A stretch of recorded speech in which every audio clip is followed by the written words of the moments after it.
Okay, I'm live, folks. Hopefully, these notifications get sent out.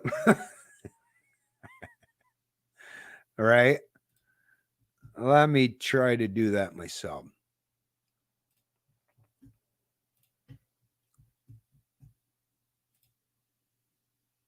Oh, failure response. What's going on here now?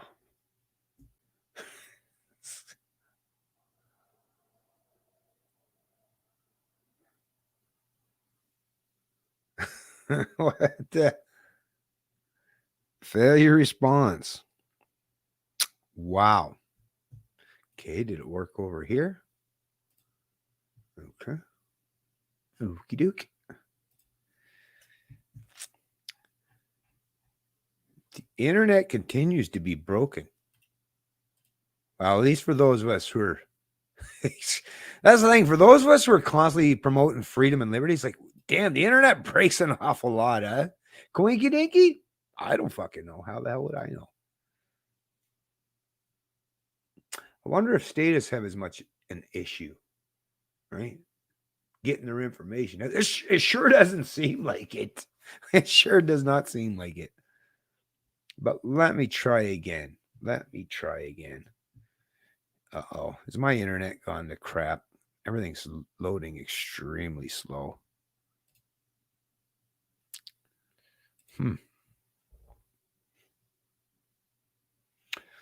Damn. Why do I feel my voice being choked off?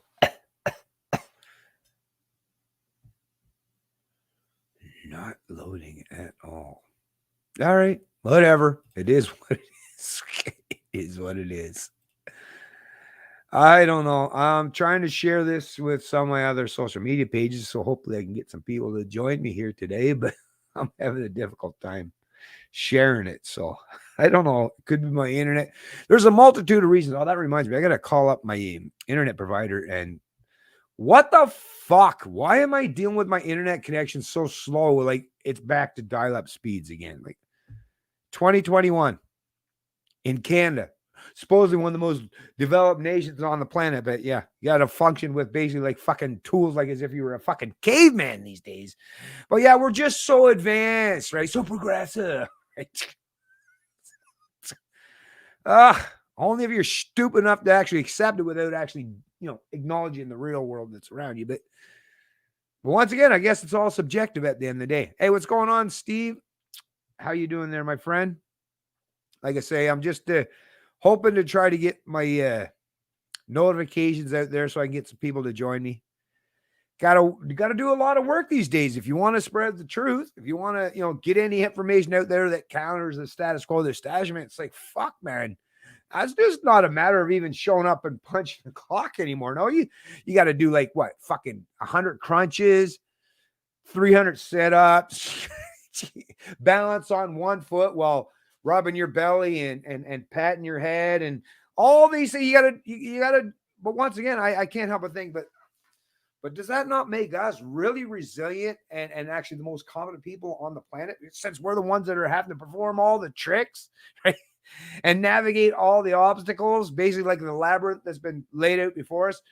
And we're navigating it great, but yeah, every time it's like even once we showed, look, no matter how many obstacles and how many barriers you put out in front of me, I'm finding my way. I'm still somehow navigating this stuff, and I'm still encroaching and making great strides against your authoritarian bullshit. So what do? Find more and more methods or obstacles or barriers because they realize that, yeah, we're moving in, we're closing in fast, motherfuckers. But once again, the writing's on the wall. If you've chosen the side of the collectivists today, even if you think it's good because you feel like a familiar thing, fascistic, right? Fascistic. Overall, just one big bundle of sticks, so nicely knitted together, tied together, right?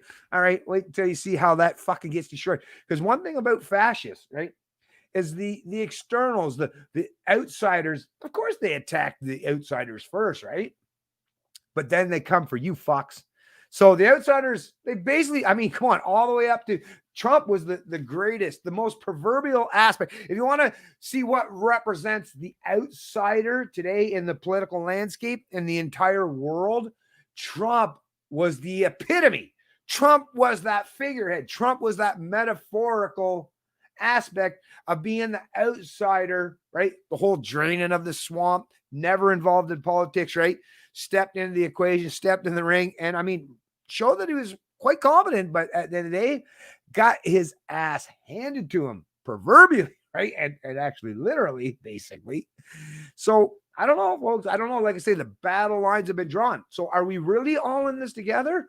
How can you suggest that we're all in this together when you're constantly hearing reports where like your neighbor or someone down the street, oh, hey, you had 3 people at your house, you're only allowed 2? I'm calling the cops on you. But we're all in this together. Doesn't that make you feel all warm, cozy, and feeling that sense of solidarity with each other when your neighbor's literally ratting you out for trying to spend some time with your family or friends over the holidays? That really just exudes, right? This let's all come together moment, right? We're all in this together. Holy fuck. The politicians and the rhetoric they espouse is so out of touch with reality, but yet, I don't know. Like I say, the weird thing is they've got so many parrots that are singing the same tune that to the casual onlooker or the ill-informed or the ignorant among us, they're like, well, I guess we should just fall in line because look, that's where it is. That's the place to be today, right? Okay, go on over there. Let me know just how honestly you like it, because another thing I've noticed about the people who are part and parcel of the connected or ruling class or the media mouthpieces, they don't seem to be very happy people or well-adjusted in any way, do they? And you would think with all that power and their position of influence and the effects that they have on the rest of it, you think these people would be just so like, I don't even know what the words to describe it, but I mean, they should be so confident in themselves and their bills and their skills and their abilities that they should be like just leaving people alone, but they don't. Apparently, they recognize their own incompetence. That's what I'm seeing today. The ones that are part and parcel of the ruling establishment or the media pundits of the establishment these days, they're virtue signaling. Well, they're trying their best to virtue signal their competence, but in reality, what I get time and time again is just the exuberance that they put on display is not actually aligned with the reality of just how competent they are. Because even their own internal dialogue is suggesting that they're not quite as comfortable with the rhetoric as they would suggest, which is why they're constantly reinventing themselves and changing the rules every few minutes or every few days, right? But people are still willing to because of their position. This is the problem, right? This is the problem with statism, right? Is people are foolish or naive enough to believe that these people are competent just because of their position or their status in life. Well, shouldn't your status, that's the thing. When your status relies on forced and rampant income redistribution and you don't have any personal responsibility in any of that, and you can, no matter every mistake, you can pay it over by using someone else's resources to cover that for you. I don't know how we deal with these people. How do you deal with them? I don't know. Anyways, let me see who else is in the chat here. Hey, what's going on? Yeah, what's going on? True Sharon Mir, thank you very much for the kind $5 donation. Great work. Thanks for all you do. I try my best there, and thank you very much for the donation. Oh, all you do. Yeah, I get that. I totally get that. I knew where you were going with that. What was the first one I wanted to deal with here today, though? There's so much to cover.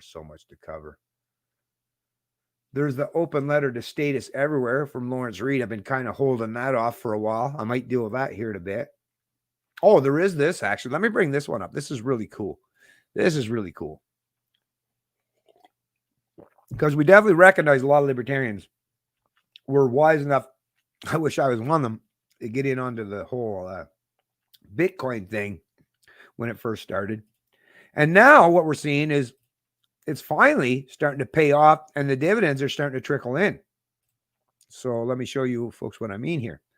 So this is an article out of FEE, the Foundation for Economic Education. And obviously I share a lot of the articles and information that they produce in that organization because, yeah, great, tremendous amount of respect for the people who comprise that organization. Shout out to Brittany Hunter and a few other you folks out there who constantly contribute to it and all the work that you do and the efforts. It's definitely appreciative and vitally needed at this point in time. But once again, this is the kind of stuff that I like to see. So bring this back over here. There we go. So this is, like I say, Bitcoin.com founder Roger Ver donates 2 major gifts to the Foundation for Economic Education. Ver is making this donation at a time during which he believes FEE's work is needed more than ever. This is reported on January 19th, 2021. So 19th January 2020, St. Kitts and Nevis in Atlanta, the Foundation for Economic Education, FEE.org, announced today that Bitcoin.com founder and early cryptocurrency investor Roger Ver has made 2 gifts totaling $2 million in Bitcoin Cash, BCH, to support FEE's work in advancing individual liberty and educating students around the world on the moral and economic foundations of a free society. So this is what's needed, folks. And I've been saying this, obviously, you folks that have been paying attention to my channel for a while now. I've been saying this forever, right? The left, the collectivists, those who have complete dominant control of the central bank and the ability to print and manipulate our currency and devalue and all that stuff, and their positions of status and authority. I mean, the world is literally their oyster. They have access to things that none of us have. But what we really need, we have the ideas, we have the philosophy, we have the courage of our convictions, and we have the principle. We have all the things that are vitally needed and necessary to stand in opposition to these collectivists. But what we definitely lack in this modern world is economic funding, because being a good person, promoting moral and ethical standards that are universally consistent and respect each other's sovereignty and individuality, it's not been monetized as of yet, right? There's no value, apparently. That's the crazy part, is apparently people aren't recognizing the value of freedom these days. So we're not being rewarded or seeing the dividends pay off or seeing any of that revenue trickle in any way, shape, or form. But, at least some people, that's one thing I will say in the U.S., is the American culture, the American psyche, and the American experiment, they genuinely do understand it's not just about the philosophy and promoting the ideas of liberty, but supporting those who do economically, because that, once again, it's just an equation of value, right? It's a measure of value. And apparently there's a much higher value placed on those who promote freedom and liberty in the US than there is in Canada. In Canada, we can't get we got some individuals such as these fine folks that watch channels such as myself, these great people such as Truth Sharing Mirror that will contribute, $5 or $10. But where are the big people? Like, sometimes I feel bad because I don't know, this Truth Sharing Mirror might be someone just like me that doesn't have a whole lot of money to function with, but they're so desperate that they're willing to give even up, a portion of their income that is maybe much more greater than what it would be if you're a wealthy individual, but they're willing to do so because they recognize the importance of standing, and in support of freedom and liberty, or those who are espousing the important liberties or values and principles of liberty.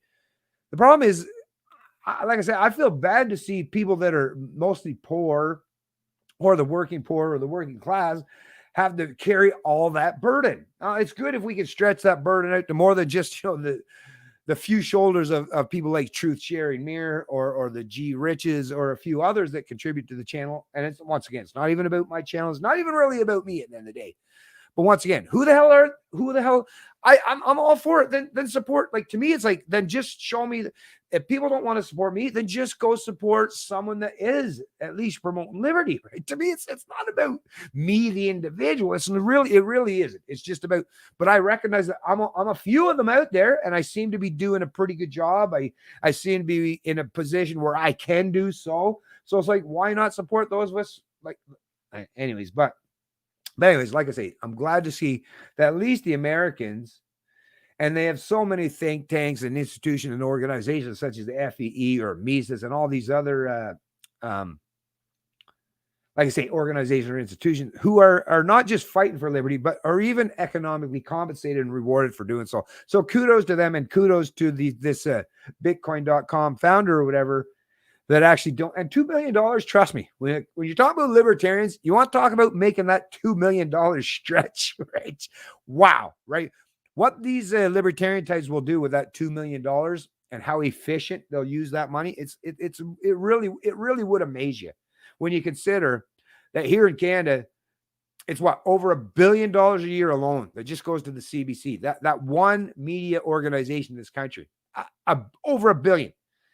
And just a small, tiny, like single digit fraction of that in terms of the percentage is what even this $2 million represents for the organization of FEV. But you'll see that what they will produce and provide that's actually beneficial to society will supersede by a substantial amount than what that $1 billion will get you. Matter of fact, that $1 billion that's plundered from the Canadian people and tossed into the CBC organ, it's like you're paying for your own propaganda, indoctrination, and destruction of your freedom and liberty. That's rough, right? But it is what it is.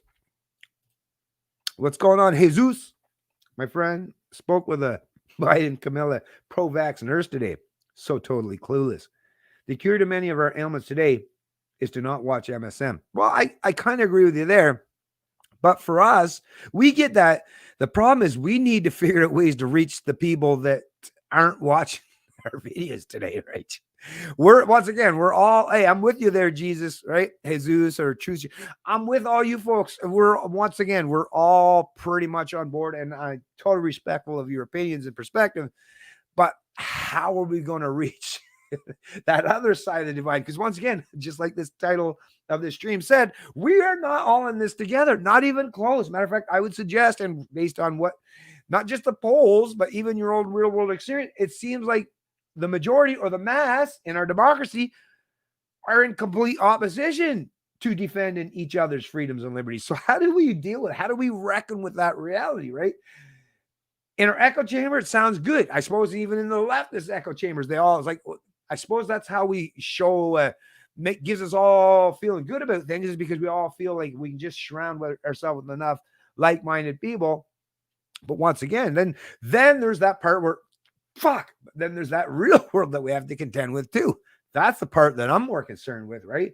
Not necessarily concerned too much with people that would typically watch my videos, but how do I get my videos or my streams out there and propagate to people that really need to hear the kind of stuff that I'm saying? Not suggesting that you people don't appreciate and genuinely enjoy listening to what I got to say, but once again, you folks are so closely aligned. I would suggest most of you, at least with me, that it's like I don't feel like I have to preach to the choir much anymore, right? But there's definitely a desperate need for those who aren't part of the choir, right? Those are outside of my purview. How do we reach them?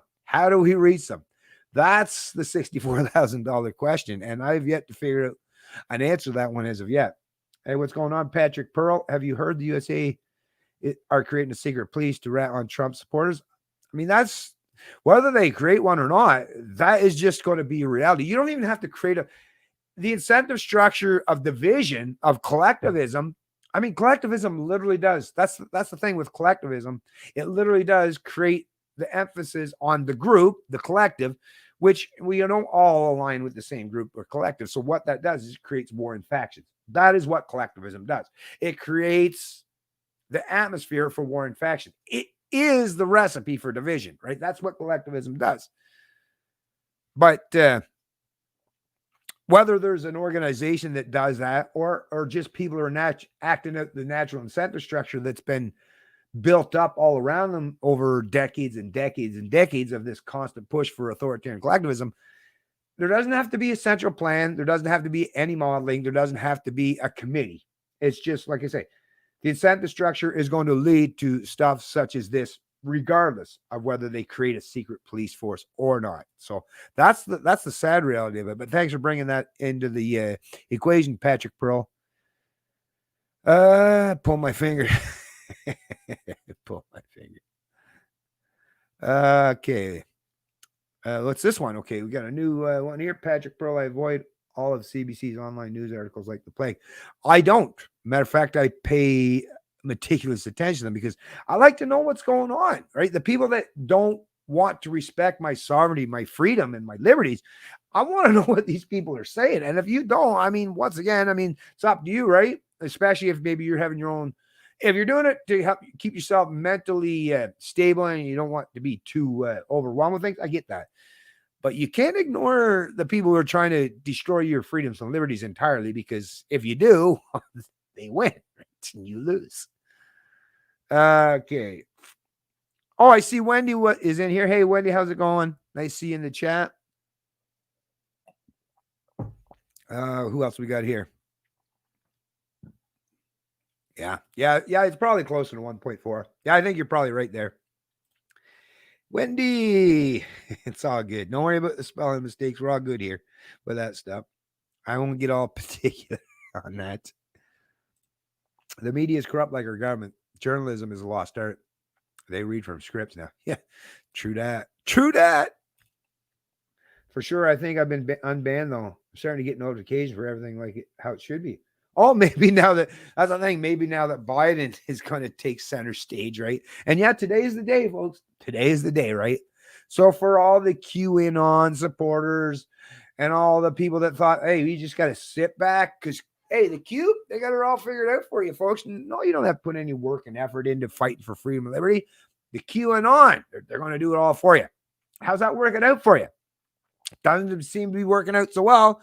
So I don't know. But once again, yeah, things may very well change in a multitude of ways now that, you know, the left has gained their dominance, not just in their influence, which they've always had, actually, but now in terms of political power as well. So things are definitely going to probably shift, and you're going to hear some crazy rhetoric, I would imagine, over the next little while, where even some of the perspectives or some of the fear mongers or proponents of lockdowns will have like a reversal in their stance for some reason, right? I don't know, but that may very well take place. And if it does, well, you'll know that it has nothing to do with being consistent.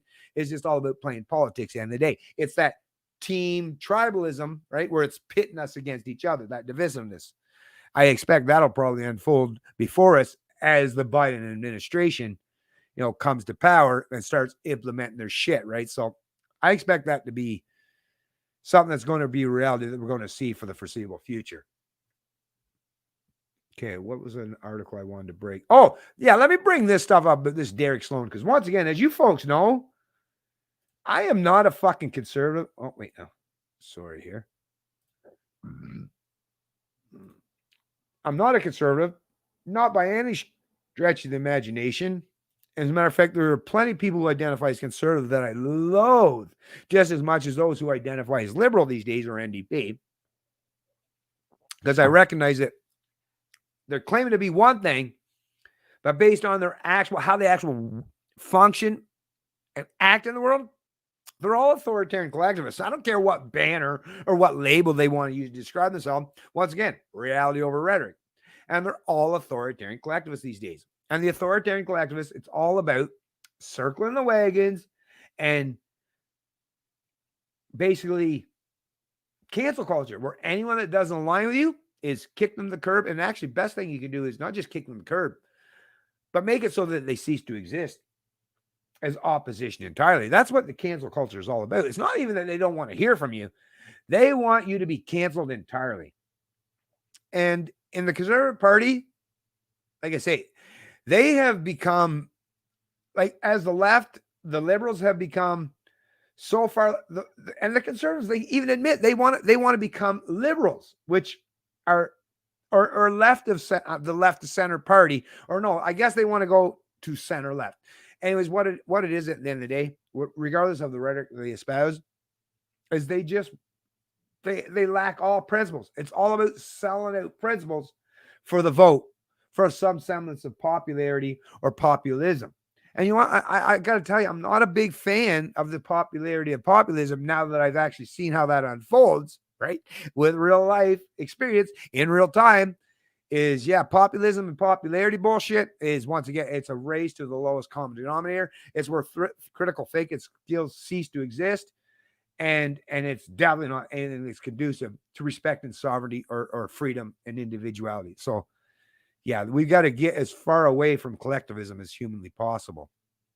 But anyways, like I said, I'm just going to read a little bit about this, because this Derek Sloan guy, all he did, what is his crime that he committed? right? I'll tell you right now before I actually read the article, because I've been paying attention to stuff. And once again, I'm not one of those people. That's the thing. As much as I'm not a fan of even this Derek Sloan, I don't know how much I would have in common with this guy. Maybe not a whole lot, right? But I mean, when I see that the attack machine, the machine of attack, which represents the establishment these days, are going so hardcore over these individuals, it just shows me just how much bullies these people truly are. Anyway, so this guy Derek apparently had a donation, and how much was that donation? You ask? A whole $131.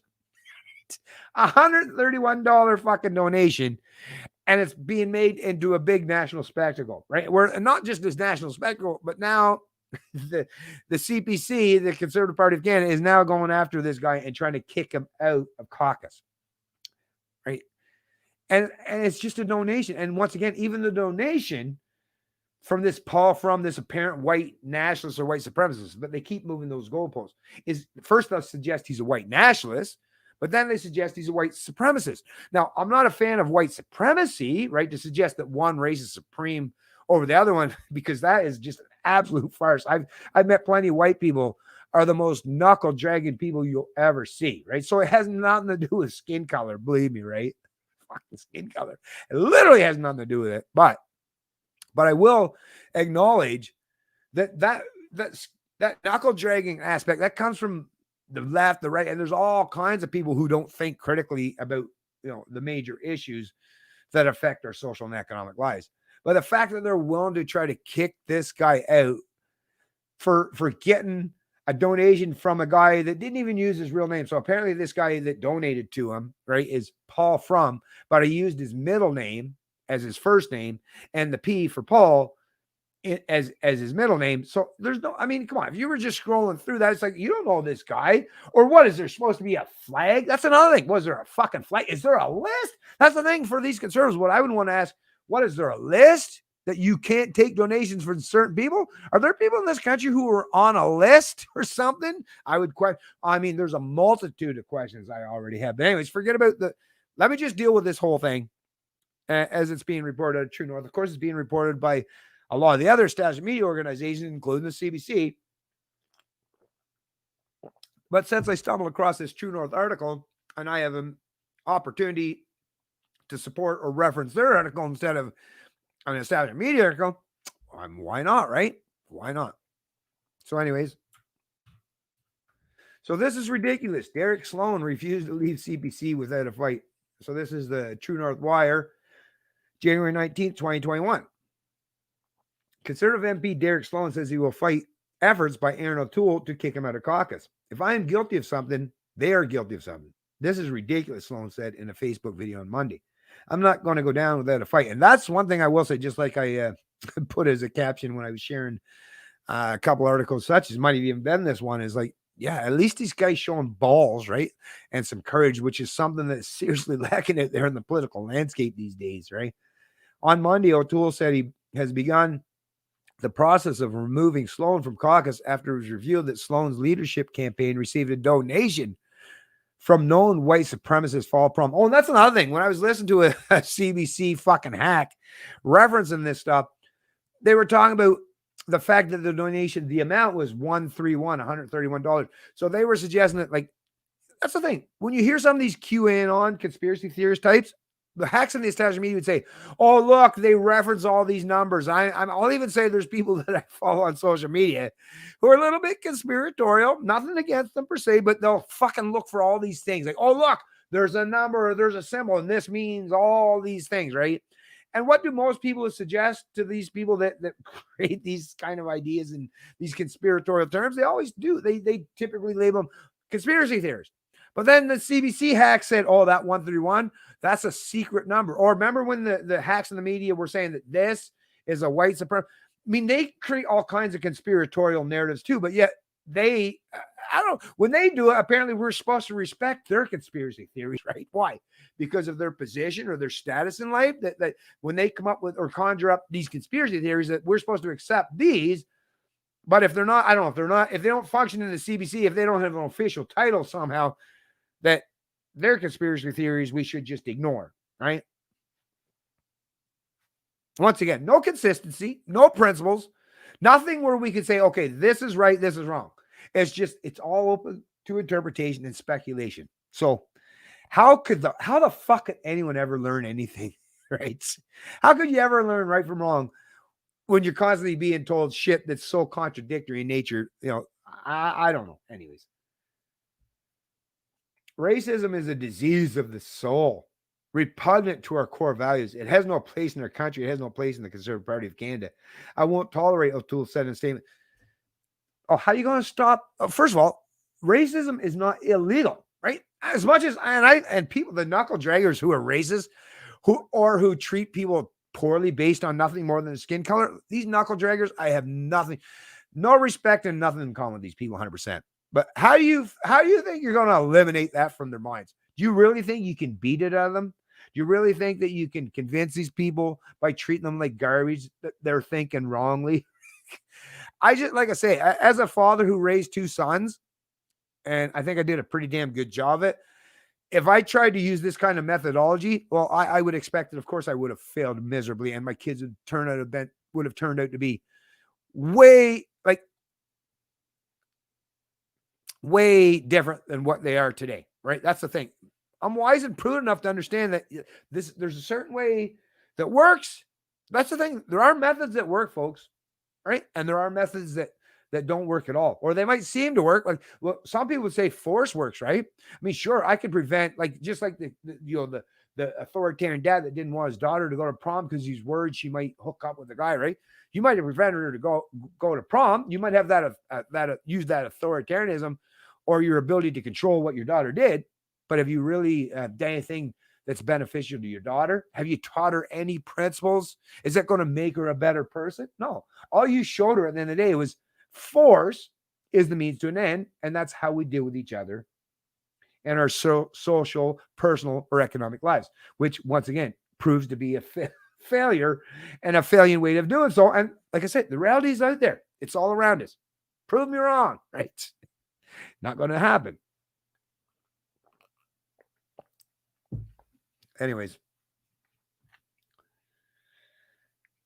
racism is a disease of the soul.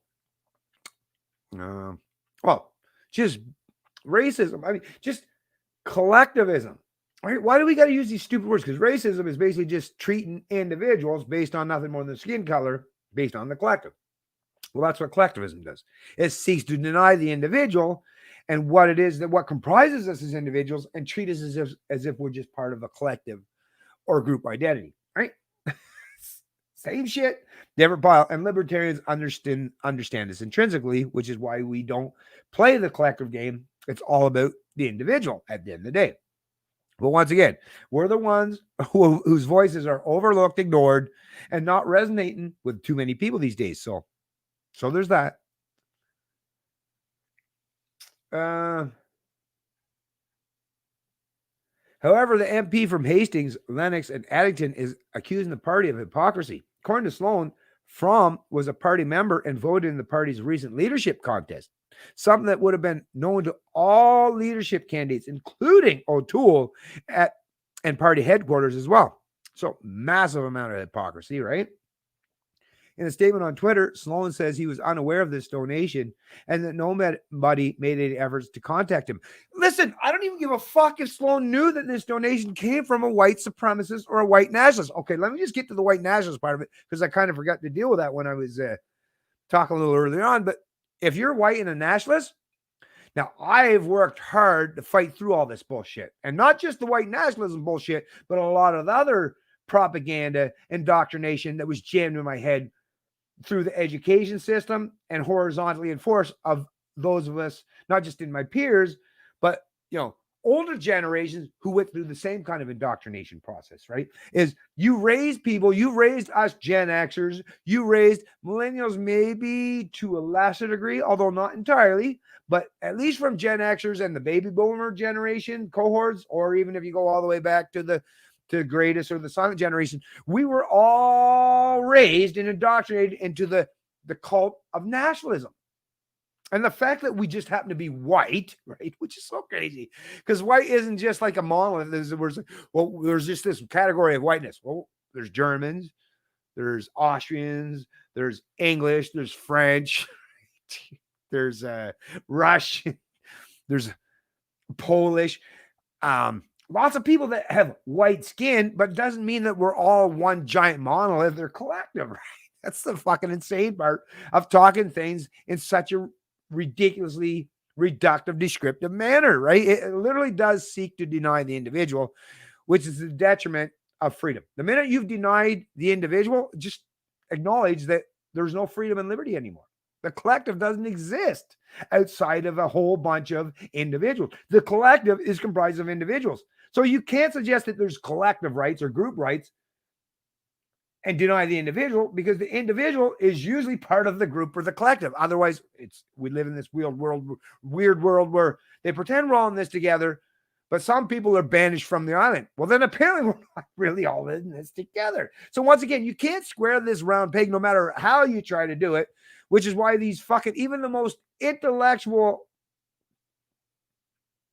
types on the left or the collective side of things fail and aren't actually out there doing much these days. Think about it. They're not doing anything to establish their position in any way where people are willing to fall for it, other than lying to the people or appealing to people's inner biases and their own and collective mentality. That's all they're doing today.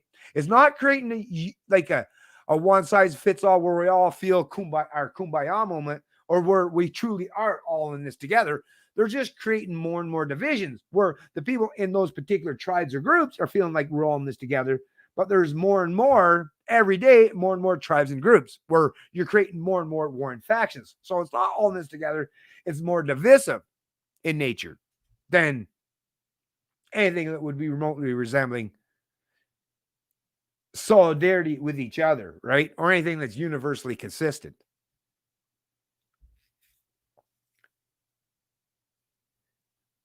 In a statement on Twitter, Sloan says he was unaware of the donation. Like I say, it wouldn't even matter. Even if the guy said, yeah, I'm a white supremacist or a white nationalist and I want to donate, so fucking what? It's not illegal to even be a white supremacist, to even be a white man and say, I think the white people are superior as a race to other races. Now, that's ridiculous. It's insane. I would laugh my fucking ass off at anyone that suggests as much, but it's not illegal, right? Even in Canada's freedom of speech laws, it's not illegal to say such a thing. So why is he being canceled? Even if this person that's supporting or donating to him literally is a white supremacist, who fucking cares? Doesn't mean that fucking this guy that's received the donation, which he received many donations. That's the thing. How fucking crazy is it that anyone in the media or anyone alive today would say, just because you received a donation from someone that claims to be, white nationalists or white supremacists, that automatically makes you a white nationalist or supremacist as well? Is that how reductive they are? Once again, well, that contributes to not just the economic illiteracy, but the illiteracy in terms of people even genuinely understand what it is to be a free human being these days. It's not just economic or financial or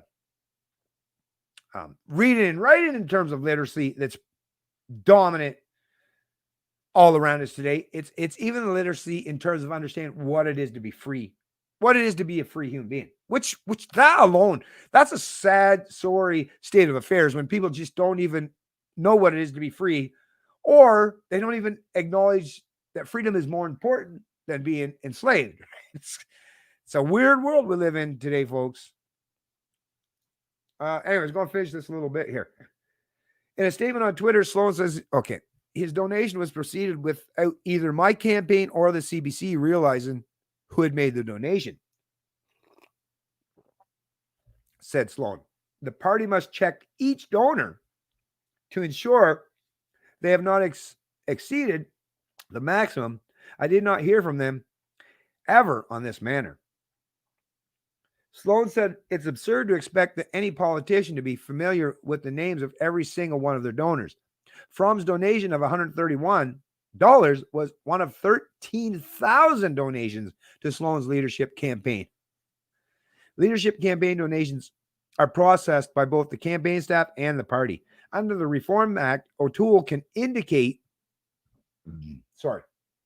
under the Reform Act, O'Toole can initiate a vote within the party to remove a member of caucus should they lose the confidence of the party. Anyways, folks.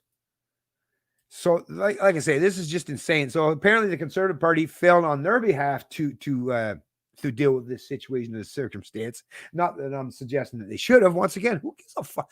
That's the thing with the Conservative Party. The Conservative Party, listen, if you're a conservative in this country, first of all, I'm not even sure I want you fucks over on the support and libertarians, to be honest with you. I don't know. I think we just end up being in more fights because conservatives these days, they don't seem to like libertarians much. There's a little pretense of it. Like I say, even under Maxime Bernier, I mean, they pretended, right, to try to garner our votes, right? And once again, yeah, fuck the PBC. I'm done with those fucks. They showed me the truth. Once again, reality over rhetoric, folks. They showed me exactly, right?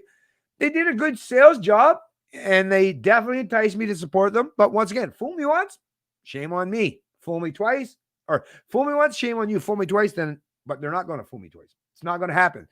So all you PPC folks and supporters, they're like, Bennett, we need you to stick around. Well, maybe you should tell your fucking overlords that they shouldn't have fucked with me as the way they did, and then I might have stuck around. But no, I don't put up with people who try to fuck me over and then and try to claim that we're all like friendly with each other. Not happening. So, like I say, it's the Libertarian Party or bust for me. And even then, I recognize that politics isn't what's going to bring about our freedoms. That I will say with 100% certainty. Sorry, but checking a box off on a ballot, if you think that is your way or the methodology that brings about freedom and liberty, well, good luck with that one. Just vote harder. Keep trying time and time again. Let me know how that works out for you.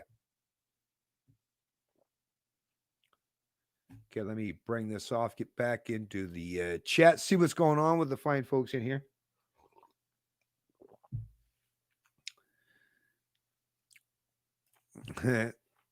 Truth shared mirror since the iPhone came into my hands. Epic fail on my spelling grammar. It's all good. It's all good. It's all good. Sometimes I could be a little bit of a grammar Nazi, but I won't be today. Bernier is communist. I've got that. I've got the proof. I don't know about that. That's the thing. How about we stop? I mean, I don't even care, right? I don't even fucking care to try to label Bernier as anything. Why would I want to waste my fucking time? To me, I really don't care at the end of the day of this constant, like this, like we got to really stop. Can we focus on the fucking ideas and principles rather than these goddamn personality conflicts where we're just, this is, I just don't know how enough of you people don't realize that if we keep playing these fucking identity politics and these divisive games, not one of us ever lose. We never benefit or gain anything from any of this shit. So anyways, once again, and I'm not a fan of Bernie. The guy basically ignored me. He never reached out to me for one fucking minute. And then that's the thing. At the time, you know, his People's Party of Canada channel, when they started that, would get like a few hundred views. When my channel was getting thousands and thousands of views at the time, right? You know, to like multitudes more than his own channel was. And he was a party. I'm just one dude, right? But my channel at the time, my page, my YouTube channel was getting way more views, thousands and thousands of views at the time. Why he never chose to reach out to me, recognizing that obviously, you know, I got my presence out there, and there's a lot of people in Canada that at that particular time were paying attention. Why you wouldn't reach out to me? To this day, I don't know. And I'm not going to speculate and say that, oh, Bernie is a communist or he's a secret source. That's the thing with all these people that come up with all these fucking conspiracy theories without any proof or not grounded with actual real evidence. You're not helping nothing. You're not fucking helping anything. I mean, if you want to play these sensationalized games in your own mind, go ahead and do so. But I just, like I say, that's not contributing to anything. And it's just creating more division. I don't know. I don't know how we ever get beyond this point, man. It just seems impossible. It just seems impossible to me. It seems impossible because no matter how articulate, wise, prudent, no matter what we do, it's like we still have people. It's like just going to be fucking just pigeon shitting on the chessboard all the time. That's what I expect. You know, when I think about how the world's going to unfold before my eyes for the foreseeable future, I just basically proverbially imagine pigeons shitting on everyone's chessboards for the rest of the foreseeable future until people just get sick and tired of constantly having their chessboard shit on all the time, right? and then it's like, it's just, then you're just in battle mode, right? And to tell you the truth, I'm getting to the point, it's like, can we get to that point? If we're going to eventually get to where we just go toe to toe, we just got to battle this shit out. I'm like, can we rip the Band-Aid off and let's get there now? Because, keeping humanity, the Western world in particular, in this flux, in this suspended state of animation for fucking years and years and years on end, where nobody actually gets to actually genuinely live out their life the way they would like to do so. This is not healthy for anyone in society, right? Oh, sorry. Jesus, are you deleting your own comments? Oh, yes, coach. That's all good. It's all good. Hey, let me get down to the bottom here, because I know you folks comment, and then I'm way up the top. So I'm going right down to the bottom to see what you folks are saying. Not trying to battle, that's looking for the truth. Cool. Right on. And I totally get it, but why are you? Well, what's the proof? If you got the proof, then share it to me. How is he a communist, though? If we do not look at the ideas behind these so-called leaders, we'll never get rid of the problems in Canada. It's not just the problem is the more we create these things where we just have to be highly suspect of everyone in society. What I look at it as, and I'm not trying to be mean to you or anything, but what I look at it is we're just constantly focusing our attention on this individual or this individual, rather than focusing on the ideas and the principle and how we bring this stuff to the main stage, right? I'm tired of playing whack-a-mole. I'm tired. We're not going to eliminate. We're not going to destroy the people who are our opponents, or even some of those who are trying to play games. It's about espousing the ideas and the principles of liberty. It's about, just like if you lived in the days of slavery, of genuine human ownership, right, hundreds of years ago. It's not about playing political games. It's about saying, it's illegitimate and unethical to own other human beings.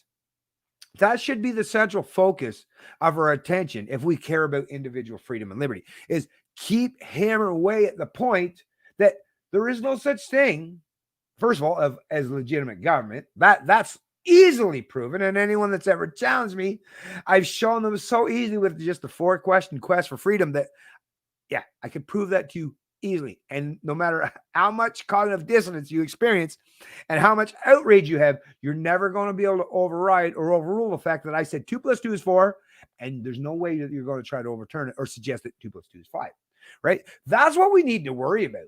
Stop playing these games where it's looking at this individual or this group, or let's focus on the fucking ideas and the principles, folks. The more time we spend on, just battling our opponents in terms of the ridiculous ideas, just lead by example, right? Show how this works in the real world. Show how, if you respect each other's sovereignty, that's what is conducive with having a free, harmonious society that's peaceful in its nature. That's how you do it, right? Not this constantly saying this person is bad because X, or this person is bad because Y. Now, I'm fine with pointing that out, and I do that on a regular basis myself. But our overarching emphasis has to be placed on the ideas and the principles of liberty. If we're doing anything other than that, it just allows everyone to, once again, set up their own little games where it's just arguing, bickering back and forth for more and more years, where we're never going to get to the point where we're actually going to find, well, how do we solve these problems?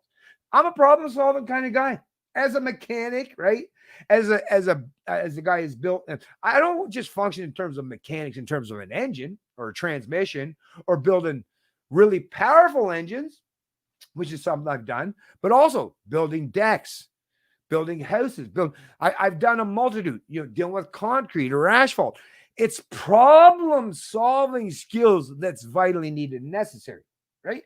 Not a pretense of us versus them, or playing these collective games. It's let's discuss ideas, and ideas that are genuinely grounded in universally consistent morals and ethics, where nobody, I don't care if they, like I say, to me, listen, they never will come on. I guarantee you this. They will never come on to my channel, but I've invited doctors, theologians, teachers, politicians, lawyers, judges. I invite anybody onto my channel. If you think you have some superior amount of knowledge as it pertains to liberty, psychology, philosophy, history, politics, whatever the hell the scope or the topic or subject matter that you deal with, just come on, let's talk about this. Because you know what? The way you prove, just like to me, just as someone that comes from a competitive background and very oriented in terms of competition, is how do you prove who's more competent or right, or has at least a better grasp or understand what they're doing? Is challenge those people and see who proves, without anyone manipulating, tricking, or tripping up the opponent. Let's see who proves to be more competent in their endeavors. Those are the people who should be respected, not because I get to force you to respect mine, but because I've at least shown with voluntary means and measures that I'm more competent than most of my peers. The government says that I get to force you to align with me, whereas voluntarism, anarchism, libertarianism says you don't have to align with me. The only way you'll ever align with me if I can convince you with honesty, with logic, reason, and universally moral and consistent principles that proves you that I am correct and my opponents are not, right? I don't know. Like I said, I don't know how many more different ways I have to explain this, but I'll keep trying. I'll reinvent myself 1,000 more times if needed, if it's necessary, to help bring about some semblance of respect for the sovereign individual. Whatever it takes, right? Whatever it takes. I'm willing to put in that effort because I'm in a position to do so.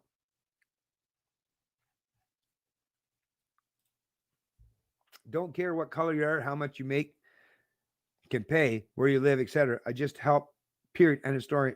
I help and move on, done. Boom.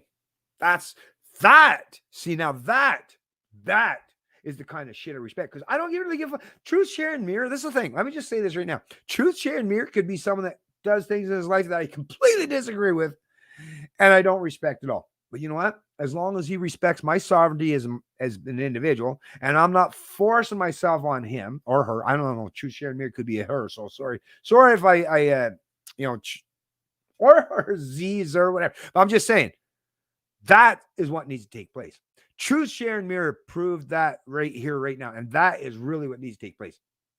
I don't have to necessarily agree with how you want to do things or how you want to deal with situations in your own personal life. You do you, and I'll do me. But really, at the end of the day, is we need to support each other, even if we vehemently disagree with each other in terms of what we want to do in our own personal lives, right? But if we at least agree that I don't get to impose myself on you and you don't get to impose yourself on me, that's where we need to support each other. That's where Truth, Share, and Mirror recognizes who I am.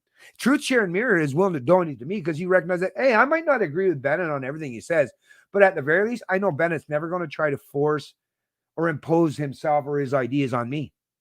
Right? He has a live, let live mentality, which suggests that that's the kind of guy that I want to not just show solidarity with, but I'd like that guy to be my neighbor. I'd like that guy to be my friend, my coworker, or someone in my family. Because if we have people that have that live, let live mentality, well, that's how freedom genuinely flourishes. And how that all unfolds, right? What's right or wrong, that's fluid as well. But we learn much better things in terms of leading by example rather than the top-down imposition where might makes right. But yeah, thank you very much, Truth, Share, and Mirror, man. Wise person, male, female, or however you want to identify. You're definitely a wise individual, and I really do appreciate all the support that you offer to me. And just make sure, at the very least, that you're leaving yourself with enough to take care. Well, obviously you're wise enough, but thank you for your donations. Canada's become a nation of propaganda. Yeah.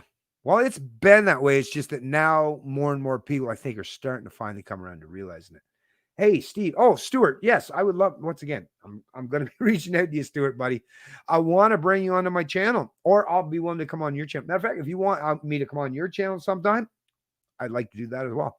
Maybe I could even get you a little more subscribers. Not like I have a tremendous amount now, but anyway, I can support other Canadians out there.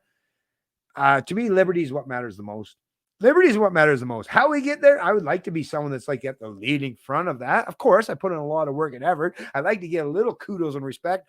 But even if someone else supersedes and takes that place, but I still end up gaining that same freedom and liberty, and I really didn't have anything to do or don't get any accolades, applause, or support for anything I've done, as long as the end result is the same, okay, forget about me. Don't really care. At least I've achieved a goal in some way, or the goal has been achieved, and I'm happy about that. Right. But yeah, thanks, Stuart. But yeah, let's something up soon. Let's set something up soon. I've been kind of procrastinating, putting things off because there's a few other people. And there's a few other. I'm trying to do so many things, but I think it's kind of important that people like me and you, we do get together here, Stuart, here soon, and have a little conversation there, my friends. So yeah, reach out to me, or I'll be proactive in doing it instead. I would love to interview you for my next. Oh, that's awesome. Legendary Studios. I'm always willing. Always willing. That's great. Reach out to me on any of my social media pages, Legendary Studios Canada. This is what I like to see. This is what I like to see. Just reach out to me. Legendary Studios Canada, Facebook. Oh, Twitter. I canceled my Twitter. Part of me is almost thinking maybe I shouldn't have.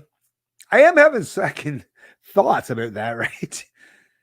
Because I think that I might have still had.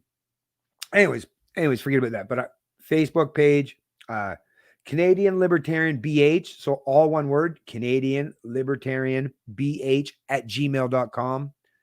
That's another way you can contact me. Or like I say, go to my Canadian Libertarian Facebook page. If you go to Facebook, then just type in Canadian Libertarian. Not a group, it's a page, and it's a public figure page. So if you find that, or even just my name, Bennett Hunter, and with my ugly mug, so you know that's me, you can send a personal message through that. Like I say, on the email, on the Gmail, you could send it through there. I'm on Minds, I'm on Gab, or even in this stream, because I always read my comments on these streams. Sometimes it takes me a couple days before I do it, but I'll look for the comments. And if you find any way to reach out to me, like I say, I'm more than willing to not just engage in conversation, but to be interviewed for your podcast. And hopefully, if we set this stuff up, I'll even help promote your podcast if you want. So yeah, definitely reach out to me, and I'd be more than willing. And like I say, there's no questions. It's for me, there's no questions, right? There's nothing that's off the table. Ask me any question. I don't care how controversial it is, right? None of that stuff means anything to me because I'm comfortable with who I am as a person. I know what rolls around in my mind. I know what kind of person I am. So I'm not overly concerned, even if it has to do with race or sex or none of this stuff means nothing to me. I'll just give you the most honest answer that I have, right? And just explain my reason and the logic behind my answer. And we just go from there. That's what I do. But yeah, definitely check out or definitely reach out to me and we'll have a conversation. And I'll go on your podcast anytime. So thanks for mentioning that. And I'll be looking for you. Legendary Studios Canada. Try to keep that in mind.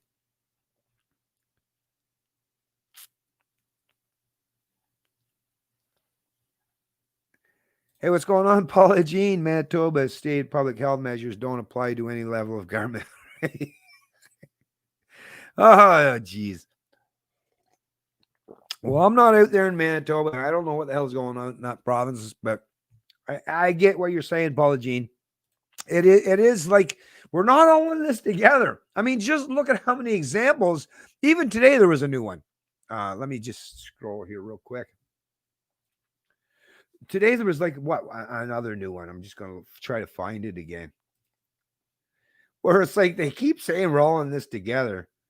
It's like, really? Reality suggests otherwise, right? Let me find that here.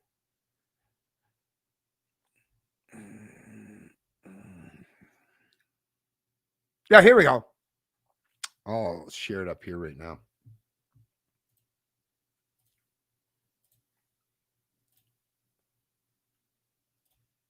There we go. So this is on my Next Gen News and Views page. This is one of those.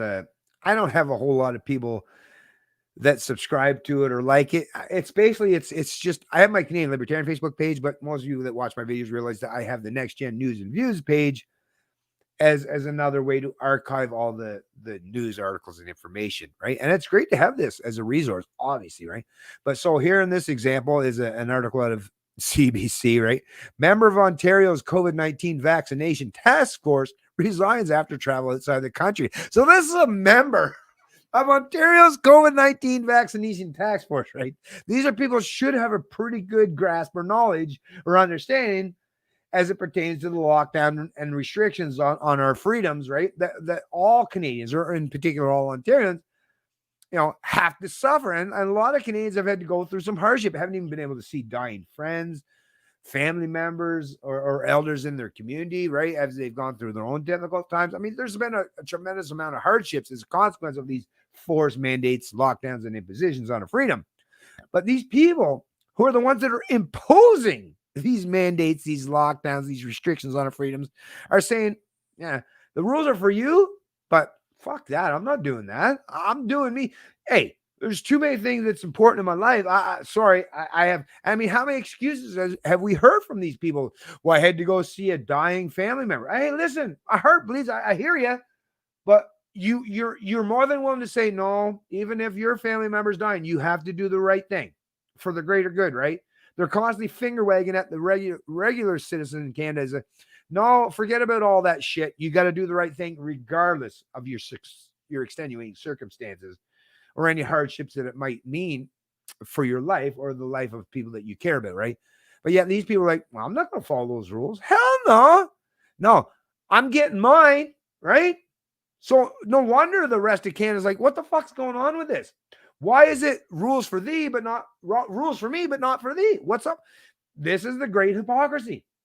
And this is literally part and parcel of having, a class type system in our country when it's not based on mutual respect of each other's individual sovereignty and freedom, when it's based on all these false pretenses or tribalism or collectivism or identity politics. Well, once again, this is what you end up with, folks. This is what you end up with.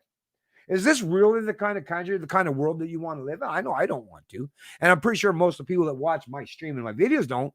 But apparently there's a substantial portion of our population who do want to live in this way. And they keep showing time and time again that they really fucking do. They keep voting for this shit. I mean, come on. Since I've been alive, 50 years today, folks. Or not today, sorry, November 10th. But 50 years this year. I've been alive 50 years. And I've never seen a decrease in government. It's always been a constant ramp up and increase. I mean, at some point in time, I mean, if that's the trajectory on, and every increase in government, because government is force, every increase of using force as a means to an end in terms of every social or economic situation that we ever encounter in life, if force is the means to an end, more and more with everything, what do you think ends up happening when force, coercion, theft, or violence is always used as a means to your end, right? What kind of society do you think you ultimately end up with if that's your means to an end? It doesn't take a fucking genius to figure out you live in a full-on authoritarian police state where people will virtue signal their conformity to the state so that they don't get in too much trouble, and at the same time constantly look for other methods or ways to use other people in their community as sacrificial animals so that the state is focused on them rather than thee, right? This is what happens today, folks, which is why you're not seeing any solidarity. And no, we're not in this together. It's completely divisive in nature. The only way you ever get to a point where people can genuinely align with each other and show true solidarity where we are all in this together is if it's under the auspices or the reality of something that's genuinely reflective of universally consistent principles or ideas that reflect the sovereignty of the individual and respect the sovereignty of the individual. Anything outside of that scope or purview is just politics at the end of the day. Yeah, the mask. Yeah, and my wife happened to wear a mask every day, and now they've gone into now we're in phase red, stage red. And nobody's they've lost my wife. They've lost all. They don't even have that $2 top up, but yet they're having all these impositions and restrictions on the freedom imposed on them. And I got to tell you, folks, I'm a fairly reasonable guy, but I'm getting more and more pissed off every day at the fact that these people are trying to force this shit on my wife. I'm now. I say I'm not the kind of guy that just wants to use force as a means to an end. So I'm finding more and more ways which is why I've been working so hard to make it so that my wife and my son, we no longer have to function and work in this current environment where we're constantly being economically and socially safe. We're trying to find our best ways to function outside the system where we will actually have our own sovereignty, right? And we're working really hard towards that. But in the interim, I got to tell you, this shit is driving me crazy because they're causing so much harm to my wife and my son, or not just one son, but most my family are being harmed so much. And these are really good people, folks. I just don't know how much longer I can take having people that I really, really genuinely care about a whole lot, having this kind of imposition forced and thrust upon them. I don't know how much longer I can take, and I don't know how much longer you can take, right? But that's the other thing, folks. There are members of our family and our community that are trying to impose this on us. It's not just government. Government couldn't do any of this shit. Trudeau could never do any of this shit. Ford couldn't do any of this shit. No premier in any province or mayor in any city or jurisdiction or locality, or they would never get away with what they're doing if there weren't a substantial amount of people who are willing to go along with this kind of authoritarianism, with this kind of top-down collectivism, right? So it's not just the central planners. That's not just your central focus and the goal of the people you really need to, represent or acknowledge who are your enemies. But there are very people in your own lives, and you know this, who can't stand you for the very fact that you want to be a free human being, right? They want to control, they want to micromanage you. And you know this, we all know this, especially if you're Canadian. You have to know this, for fuck's sake, because that seems to be very prominent and omnipresent in this country. A lot of control. These people love themselves some control. And once again, the people who don't practice that, well, we're in such a tiny space. We're such a representation, such a minority, that the bulk, the overwhelming majority of the people who are our peers, they look at us as like, who cares what these people say, right? They're not part of the collective. They're not part of the group. They're outsiders. They're outliers. So let's reject them, even though we're the ones that are telling them, you really should be free, right? But for their sense of solidarity with the collective, with the group, they're willing to forego everything that we got to say, right? That's the part that disturbs me the most.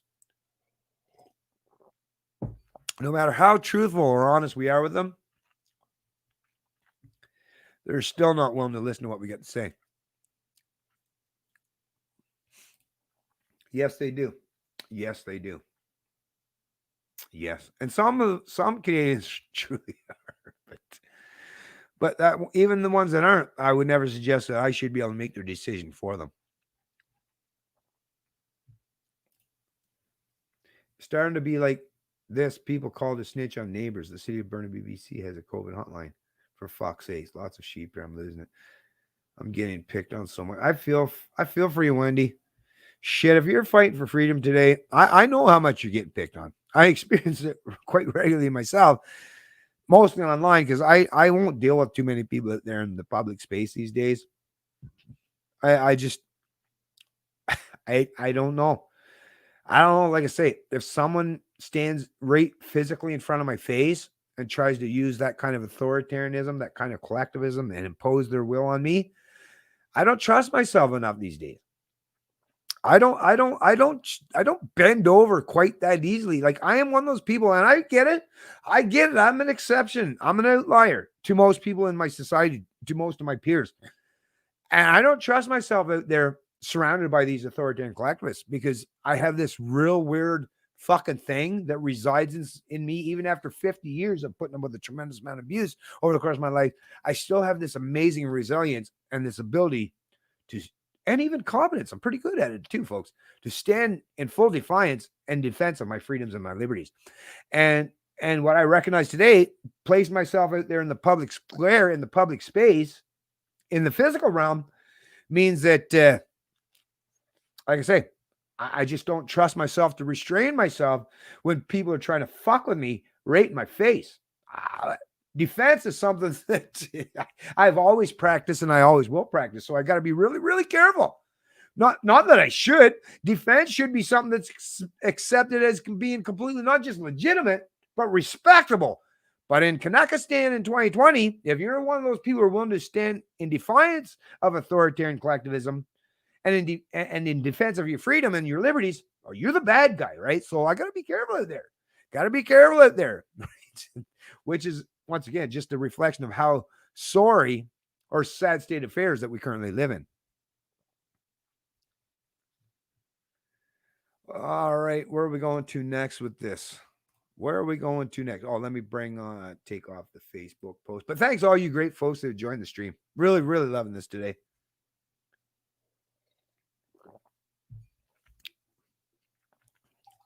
Matter of fact, if anyone wants to join me in the stream, I'm surprised none of you folks actually asked me to bring you into the stream. Why does that not? Why don't I'll just say right now, if you're sitting on the other side of this equation and you want to have your voice heard, you want to put yourself out there publicly, I'll bring you onto the channel. I'll give you an invite right now. All I need is somewhere to send you the invite. And like I say, I'll bring you on. I'll bring you on. S. Ledbetter. S. Ledbetter. Cool name. Good law. Oh, God law. Do no harm. Do not trespass, but by due process of law, the process is a punishment. God law. Do no harm. Do not trust. Do not. You mean do not trespass, but by due process of law, the process. That's a little hard one to kind of get what you're trying to say there, but justice and corrupt. We need a common courts back, common law court. Oh, yeah. Yeah, well, that doesn't exist. That's the thing. Under statism, genuine accountability doesn't exist. Under statism, the only people who are held to account or punished for anything they've ever done supposedly wrong are just the laymen, the sheeple, the average serfs or citizens, right? Whereas the connected class, they don't have to worry about any of this stuff.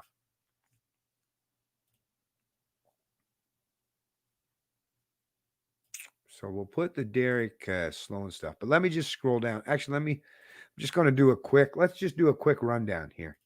Just going to do a quick rundown, and then I'll probably type the stream. We're an hour and 11 minutes. I don't want to keep these things going on too long, but let's just do a quick rundown here on the news of the day or the most recent news articles.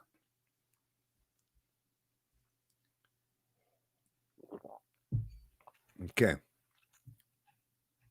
Make sure you folks can see that. Yep. Actually, let me just check real quick. Let's see if my Canadian Libertarian page is still on a decent growth trajectory for the week.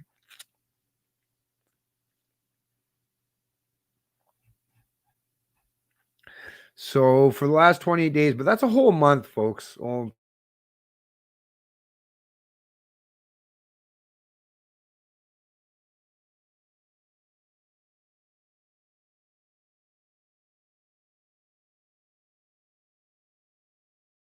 Insights from the Canadian Libertarian Facebook page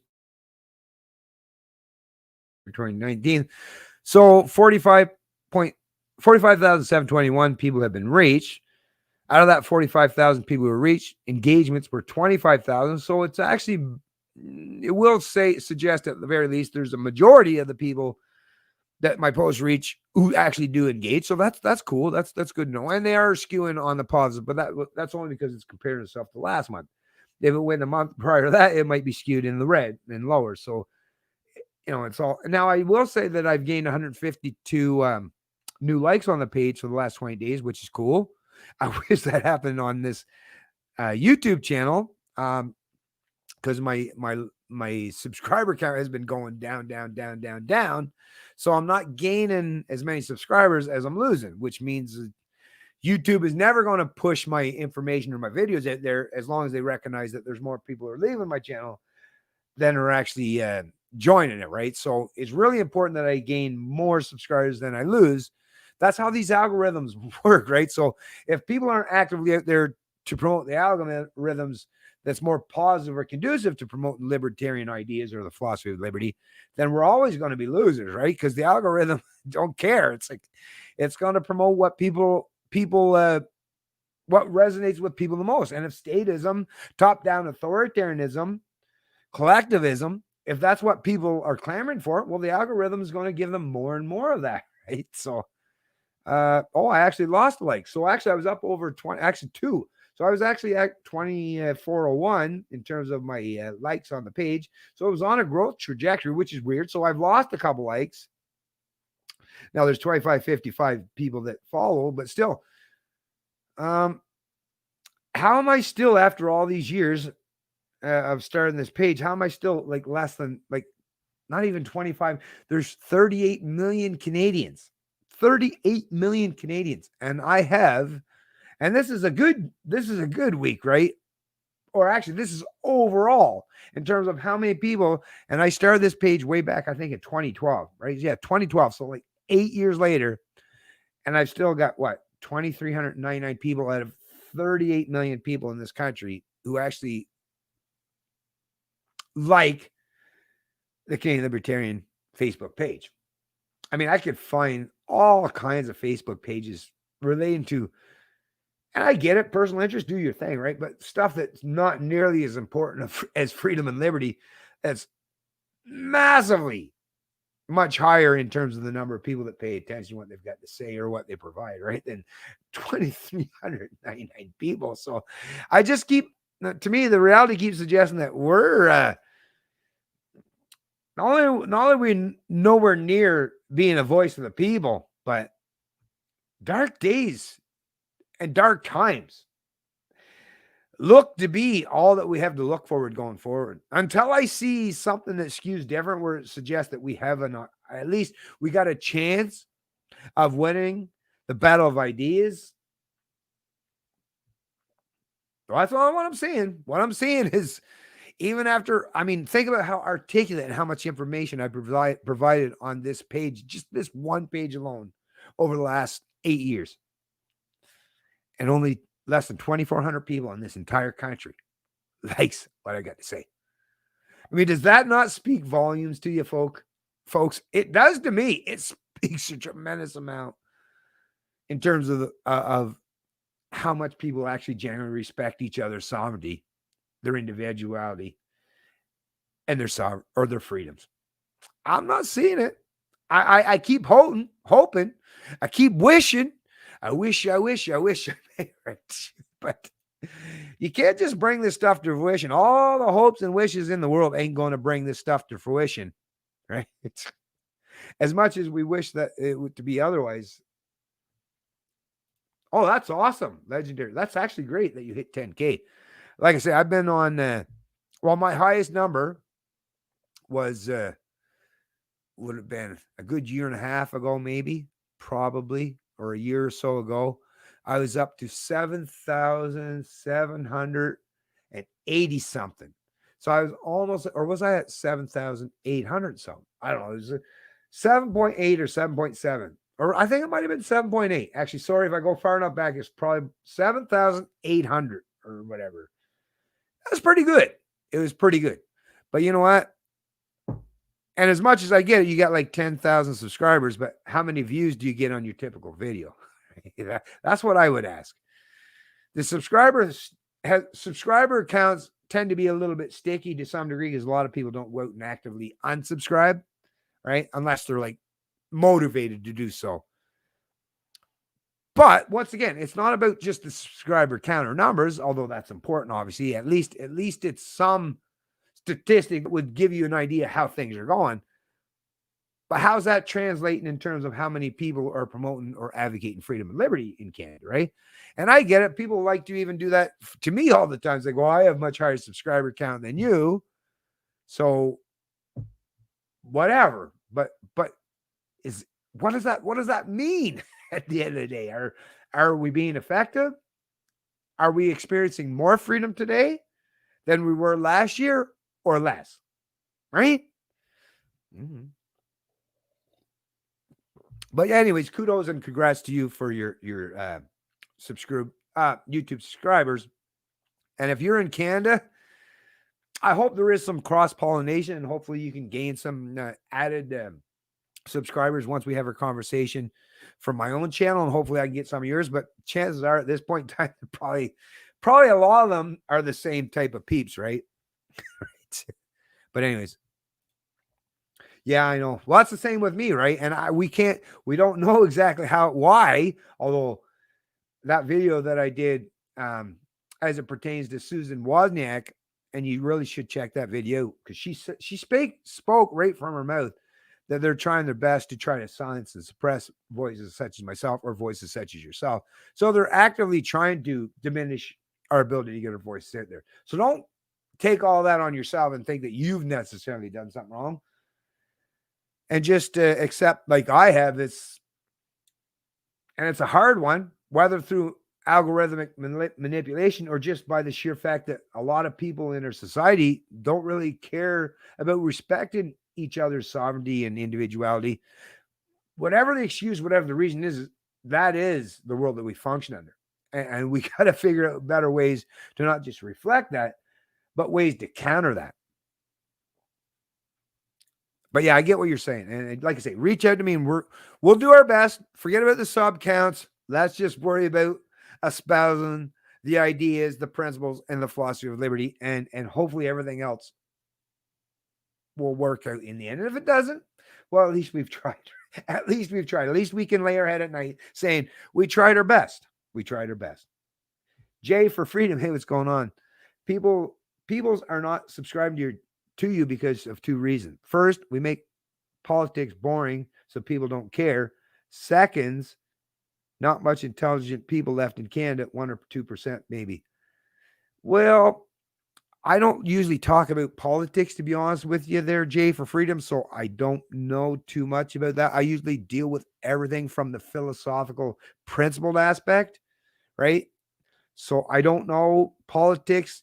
Well, politics, as far as I'm concerned, is fucking boring, right? I mean, to be someone that's really into politics, I mean, I already think you're a weird person to begin with, right? Because people sitting, I mean, think about it. People sitting, arguing, bickering, and how they should control each other, right? That's, I guess, actually, no, maybe some people find that exciting, but it's just not something that I ever want to actively engage in. I just don't, there's never been any point in time in my life where I thought, I feel like I got to be that nosy busybody to actively get myself involved in what other people do in their life. The way I've always looked at it is like, hey, as long as you don't fuck with me, as long as you leave me the fuck alone, you do you. And, if you're causing harm to people, hopefully they have enough dignity and self-respect that they'll stand in defiance and in defense of themselves, right? But it's not up to me to impose myself on other people. It's up to me just to respect other people's sovereignty and individuality. If more and more of us got to that place, we wouldn't be in such a position we are today, where we're worrying about whether politics is more boring or not. Because politics is boring. There are like a gazillion other things that I would rather do in my life than pay attention to politics. That's just a truthful statement. That's just a reality. And if it means that I got to somehow forgo the things that matter most to me and make politics the new important thing in my life that's most dominant in my life, well, then it's like, well, then I don't even want to live, right? If I got to constantly worry every day about politics, well, I'm not really living much. And that's actually something that I acknowledge in my own personal life. I've actually put off living my own life because I'm delving into politics. And I think it's been a great detriment to me as an individual, right? So I'm not a fan of sacrificing our own personal lives for the game of politics, when I recognize that most people, because politics is a zero-sum game, right? Or it's majority or mob rule. And when you're in the minority, do you want to spend a whole lot of time when you recognize that you're going to lose every time because you're in the minority position, or you take the minority stance? Why would I want to constantly engage in a venue or a venture where I'm always and forever going to be the loser? Even though I recognize that I'm not a loser, I'm actually more competent than the people, but because the power of numbers, like dumb people can overwhelm the individual. 10 really dumb fucking dipshit authoritarians can overwhelm one super intellectual genius, right? That is reality. But then to me, I would suggest that genius, well, maybe you shouldn't try to get into conflicts with a bunch of dumbed down idiots who could kick your ass, because you're not winning anything at the end of the day under that circumstance or situation or scenario, right?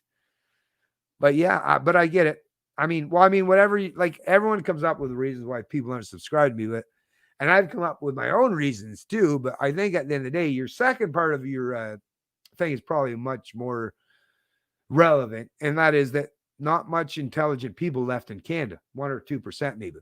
And that in terms, when you're talking about intelligence, in terms of the intelligence in terms of understanding what freedom even means. And that in that area, I would definitely agree with you that people who actually understand the importance of respect and sovereignty, individuality, and the importance of freedom, yeah, those people are definitely a minority. But because politics is boring, politics is always going to be boring. And matter of fact, I don't know why we'd even want to make politics exciting, right? To be honest with you, I don't. Bad things can happen when politics get real exciting to people, right? You're right. Yeah, you're right. No subs don't matter. I agree with you there. Hey, what's going on, Tax Slave? CL. Have you heard of Dolores Cahill from Freedom Airway? I just viewed an interview with her on YouTube channel. Quote report. No, I haven't. Not familiar with that, but maybe I'll check the Corbett report here in a bit and see who this person is. Have you noticed that infomercials and the news are awfully similar? Yeah. Oh, the tabloids of the 80s and 90s. I don't know how old you are, but remember when like the Globe or what was the other one? Well, there was the Globe and what was the other? Oh, the Inquirer. Remember the Inquirer? Elvis is still alive, or aliens have landed in I don't know, California or something. Right? That's what the news represents to me today.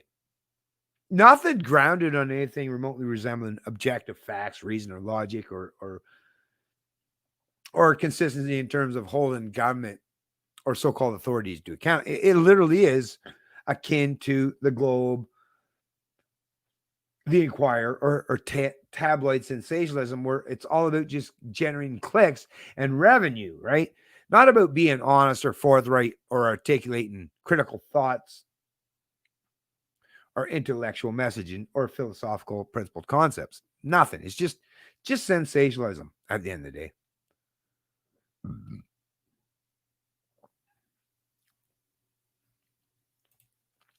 That's what I mean. Thanks for understanding. Oh, no problem. People who care, patriots that believe in freedom are a big minority. Yeah, we are. We're a small minority, but I get what you're saying there. We definitely are. Oh, you have a diploma in political economics. That's awesome. That is awesome because actually economics, I have no degree. I have no diploma. I have zero in terms of accreditation from any government source, institution, or organization in terms of my economic prowess. But I will say, anyone that's ever challenged me in terms of my my grasp or understanding as it pertains to micro and macroeconomics, and you'll probably learn that too, is I'm pretty good. And once again, because education does not necessarily require or deem you competent simply by sheer fact that you gained a diploma from some established organization, and not even suggesting that you're in that category, but I think most of us recognize at this point in time there are lots of people walking around with diplomas these days, and they're just basically like well-trained apes or seals, right? You can teach them some good tricks, and they can become really competent at them. But the minute you step them outside the scope of the tricks that they've already been trained or learn to repeat or regurgitate, they're not quite as intelligent as you would originally suspect, right? They don't actually have those problem-solving skills, whereas myself, it was the problem-solving skills that I had first and foremost, and then I learned about these principles, these concepts, or these philosophical or economic ideas subsequent to that, and I used my problem-solving skills to deal with those other areas or aspects of our social or economic lives, and that proved to be much, much, much more beneficial than just being like well-trained in the art of repeating or regurgitating what someone else told me, right? But once again, that's not a detriment to you. I'm just saying that's just me responding because, as you probably realize, that diplomas doesn't mean a whole lot. Like I say, there's people with diplomas in social justice or feminist studies, or does that mean that they're intellectually superior than me in any way, or understand how humans function, or how liberty works? Right? No, not necessarily. I got nothing. I literally got nothing. My back wall, I got a couple pictures. No diplomas. Well, I have diplomas, but they're in mechanics, small engine repairs, stuff like that. But I have no diplomas in terms of any of these, because at the end of the day, even when I got my diploma for small engine, I already knew everything before I went to. I only got my accreditation for my small engine because I started a small engine business. And I realized that because we live in this modern world where you got to have that government accreditation to convince people that you know what you're doing, right? That's the crazy part. We all function in this world where we got to get some government accreditation so that we can somehow entice people to realize that we're competent. But it's that government accreditation that actually is going to destroy the credibility and our competence and our knowledge if we keep pushing that methodology at this particular point in this junction. Because what we're recognizing, it's all those people with all the accreditation are the ones that are seem to be most ill-informed, ignorant, and not thinking critically about the social and economic implications of all this big government authoritarianism. So anyways, I'm going to start trying this stream up because I think we're probably doing pretty good. And like I said, I really appreciate you folks that did join into it. Yeah, we're an hour and a half into it. This is good enough. I realize that most people, when I do my 3-hour streams, well, usually it's if I'm having a conversation or discussion with another individual, and I like to give the people ample amount of time to say whatever they've got to say. That's why a lot of my streams go long. And I recognize sometimes I even repeat myself. I get it. Trying to do better. May never get to the point where I perfect that entirely. But yeah, as far as me just on the stream by myself and dealing with some of these topics. Now I did, before I did start the stream, I did pre-record a couple of videos, really important stuff. I didn't even cover it in this one because I wanted to leave that so that at least, that's the thing I worry about. If I cover the topic in my stream, maybe they won't be willing to pay attention to the subject matter in my video. And I really want you to check these things out because really important stuff. But yeah, I've done 2 videos recently. Well, today, like I say, as it pertains to not just the COVID restriction mandates and lockdowns, but another really important subject matter as it pertains to be free as a human being. And I'm definitely going to get them out there and produced real shortly over the next week. And let's see, is there anything else? Oh, I'm going to be looking to John Hicks. If you get a chance to watch this, be looking for you, Tim Moen. I'm going to be looking out there once again to get back to doing another part of the series. What was that series I started? Oh, the social contract series that me and John and a couple others contributed to. And I'm going to be looking to do a part 2 in that series. So look, some of you there have already on there. Look for me to be reaching out to you for the next over the next little while to do, like I say, to deal with that part 2 in that series. And there's a few other people out there that I've been reaching out to because I'm looking to get into not just dealing with interviews, but deal with other people from even varying perspectives or backgrounds or ideologies. Because even some of these conservatives, listen, if you're a conservative today, I got to tell you, your party has sold you up the river. Even the PPC folks, listen, I was a founding member. I donated, I contributed to the party, economically. I interviewed a substantial portion of the candidates. I promoted the party. I mean, come on, it's all right there. You can't deny the record is out there how much work and effort I put into promoting the PPC, only to find out that just like when the CPC leadership and Maxime was challenging, Scheer for the leadership, there is this promotion of, we want to bring libertarians in and create a big tent. It was only just to garner my vote, apparently, because as soon as they got my vote, after that, subsequent to that, do you know how many people in the PPC have reached out to me? Very few. What's the guy in Nova Scotia? Sorry, I'm having a brain fart right now. My goodness, Bennett, how dare you forget? Anyways, there's a couple of the candidates and probably 4 or 5 of the supporters of the PPC that actually still talk with me on a regular basis and reach out to me. We have interactions and engage with each other and have conversations. But other than that, the overwhelming majority of the people who were candidates or supporters of the PPC, even though I was a founding member and early on in terms of trying to promote them, they basically, like I say, after the vote, fuck Bennett, right? fuck this guy. We used him for what he was good for and kick him to the curb because we don't want to hear what he's going to say. So when I that message is like, I don't know. But once again, I'm still here. I'm willing to talk to anyone, but at least be wise enough to know if you're going to engage with me in a conversation, I'm going to hold you to the same kind of standard that I hold myself to. And I'm going to poke and prod you in terms of question you in terms of how much you genuinely respect freedom and liberty or the sovereignty of the individual. And if you don't like that, if that bothers you somehow, then take your place on the side of the authoritarian collectivists and stop playing these stupid games of reinventing the wheel or creating new parties that are never going to go nowhere. Because if I wanted to just support the status quo, but even move it like slightly 1 degree to the left or the right, yeah, sure, I would have done that long ago. But the reason why I support the PPC was because we got to do things a whole lot better. We got to do things in a much, much different manner than the way things are done currently.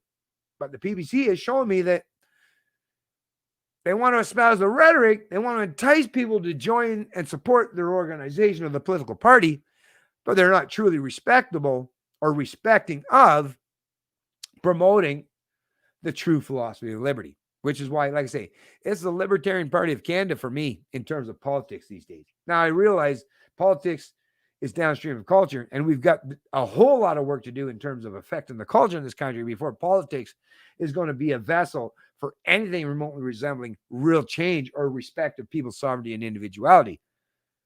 But I'm like I say, I'm out there. I'm giving everyone the opportunity. I'm not going to leave any stone unturned or anything off the table.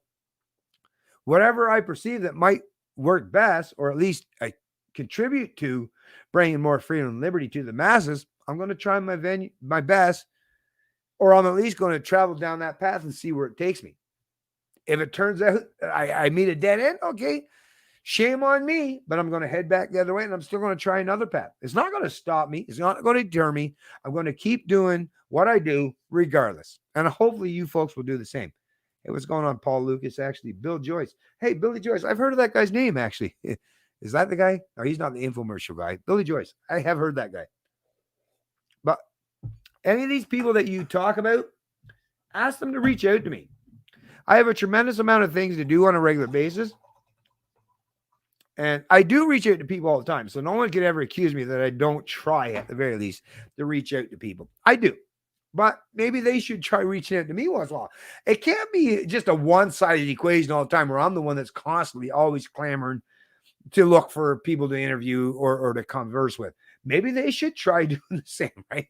Because I will admit, it seems that most of the time it's overwhelmingly me putting in all the work and effort, right? Maybe some other people should put a little work and effort into reaching out to talk to me once in a while. All right. Anyways, you're busted. Oh, who's this?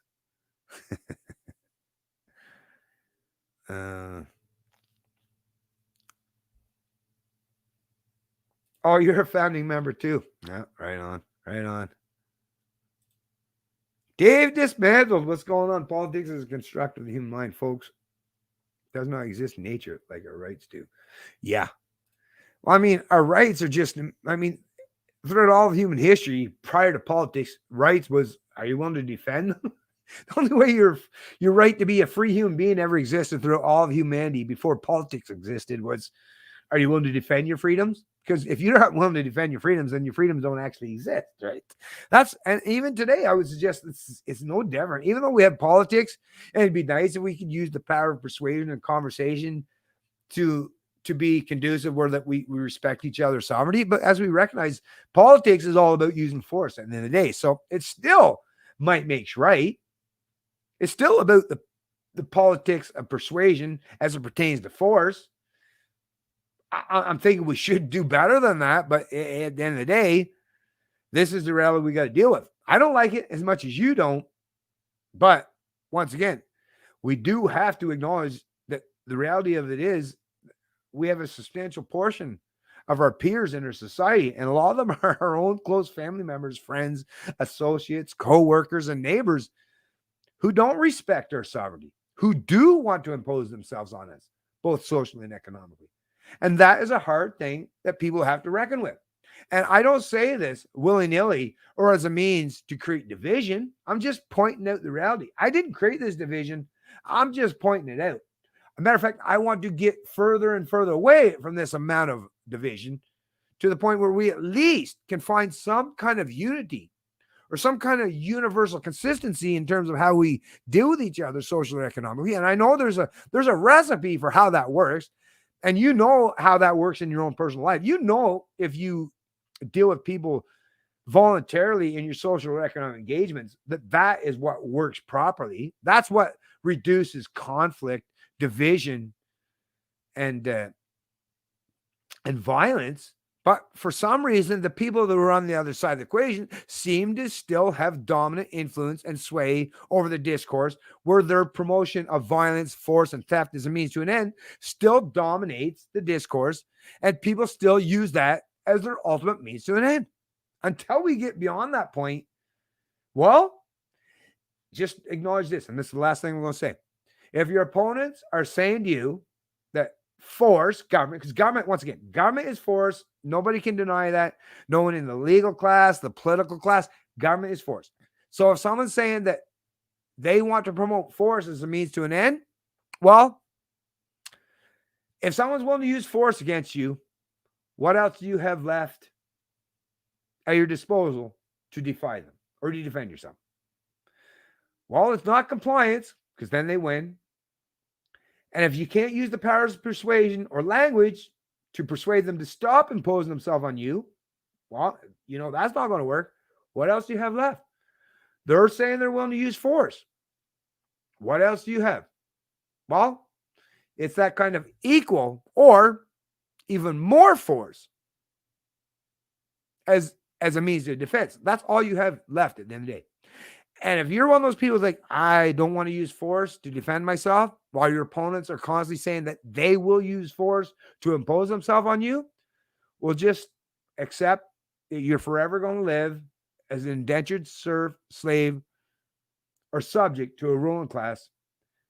And by natural extension of the fact that you live in a democracy where the majority of the mob rule, if most of you people are in that camp or in that mindset, that also means even the freedom fighters among you are going to be subject to being slave serfs or subject to the ruling class as well, because the minority, and well, the tiny minority of those who do respect their sovereignty, freedom, and liberty are never going to be able to overwhelm that kind of rampant and massive force of violence, coercion, and theft that they're up against. Now, David and Goliath sounds good in theory, and it does embolden and inspire us to keep fighting.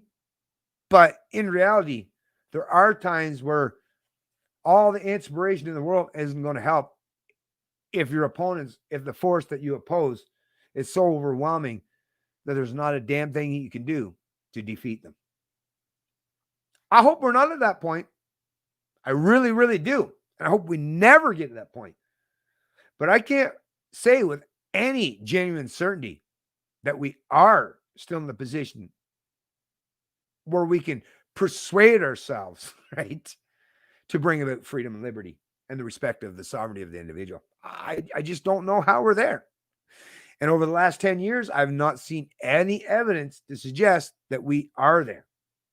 The only evidence that I keep seeing presented to me by the establishment media, by the ruling class, and those who are part and parcel of promoting these institutions are you're going to have to fight your way out of this. There's no other way. As much as I hate to suggest and say that, it does seem that that's the corner that we've all been backed into. Don't advocate it. Once again, I'm going to say, I don't advocate violence unless and except it's used as a mean to defend yourself against tyranny and authoritarianism. It's Canadian Libertarian, and I love liberty.